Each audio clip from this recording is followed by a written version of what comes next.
In this video, we're going to read input that the user has entered to the console. To do that, first let's create a class. Right-click on SRC, then New, then Class. So I'm going to name this console input. Remember, no space and so on. So check public static void main, where your program will start execution, and then you can have this. So remember, if you forget to check this, you can just type this. So for console input, in Java, to read input that the user has entered to the console, use the Java class scanner. You will have to use an import statement to access the class java.util.scanner. So for this import statement, come above the class and type import java.util.scanner, capital S, this way. So to initialize a scanner, we need to write scanner.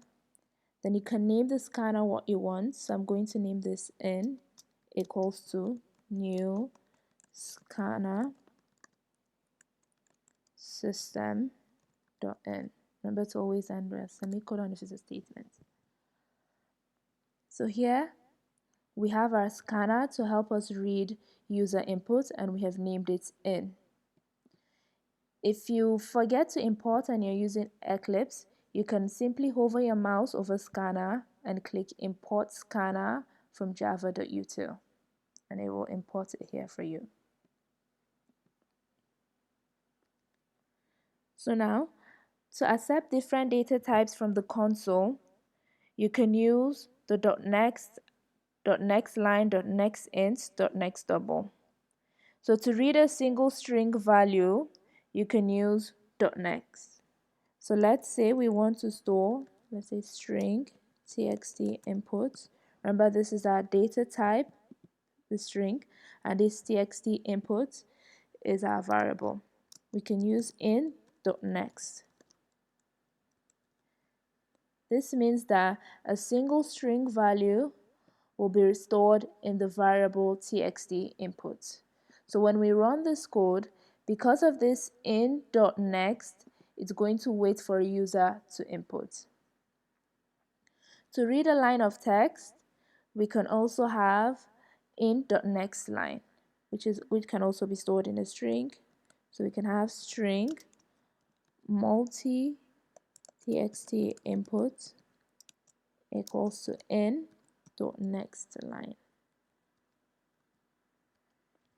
We can also read an integer. Remember, integers are stored with the in data type, or integer equals to in.next int, this way. So remember, within the next line, L is capital, and for next int, I is capital. We can also read a double value. That's to read the next double. You simply have to use double value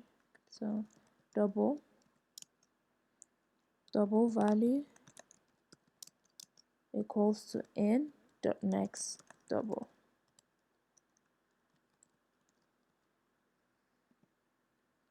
So remember, we're using double because if we want a floating point number or decimal number, we need to use the double data type. And remember, these are just names of variable. Yeah, num value and double value. So now let's prompt for and read in a value for each variable using the scanner. Then we'll use a print statement to create a prompt. For example, we'll say, please enter this value. Let's do that for the text and the number. So first, let's print out system.out.print. So we don't need the ln because we don't want to move to the next line after printing. We do not need the cursor to go to the next line. So system.out.print.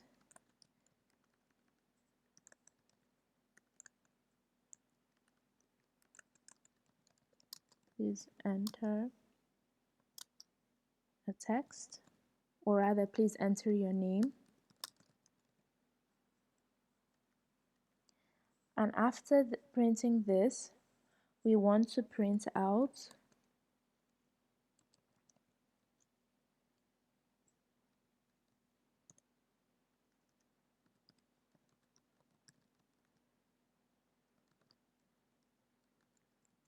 let me say welcome. Remember, we can have a literal value like this, welcome, and what was entered into the console, which was stored in multi-txt input.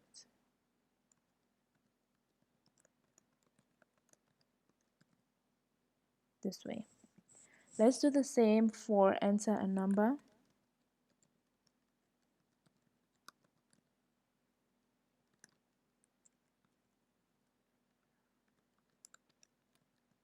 Enter a number.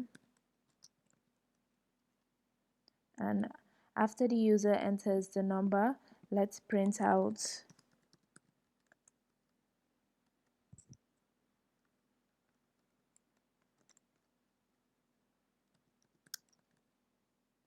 you entered the number by using the concatenation sign and num value. And we can also add that is a good number after that. So that is a good number. So let's run this and see. So first, please enter your name. I missed the semicolon, so I'm just going, oh, sorry, the colon. So I'm just going to put that and rerun this. Please enter your name. So I'm going to put Khadija. You just see welcome Khadija. So this first one does not have ln. So after it printed this, the cursor remained here. Then I input my name because it waited for me to input a name because of this in.next line. Remember, this in is the name of the scanner. After that, it printed out welcome and what I entered. Then it then printed enter a number. So now it's waiting for me to enter a number because of this in.next int. So I'm just going to put 7. And here you go. You entered 7. That is a good number. So now you understand how to enter a number into a console, or rather enter a text into a console. In the next class, we're going to talk about operators and conditional statements.